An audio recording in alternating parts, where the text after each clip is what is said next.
பாசங்கள் நேசங்கள் ஏதுமே இன்றி வாழ்ந்திடும் வாழ்க்கையோ வாழ்க்கை இல்லை. பிரிந்தே நாம் வாழ்கின்ற போதிலும் நினைவுகள் நம்மை சேர்த்திடுமே. அழகாய் பூ பூத்திட வேண்டிய வேர்கள் நீர் ஈர்த்திடுமே. இன்னொரு ஜென்மம் அது கிடைத்தாலும் கூட இதுபோல் ஒரு சொந்தம் கிடைத்திட நான் மறந்தேன். சின்னஞ்சிறு கூட்டுக்குள்ள சொர்க்கம் இருக்கு.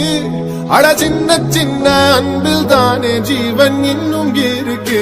வட்டாம்பூச்சி கூட்டத்துக்கு வட்டாயதுக்கு அடபாசம் மட்டும் போதும் கண்ணே, காசு வேணும் எண்ணத்துக்கு. பச்சை கிளிகள் தோளோடு பாட்டு குயிலோ மணியோடு பூலோகம் ஆனந்தத்தின் எல்லை. இந்த பூமிக்கு கண்ணீர் சொந்தம் இல்லை.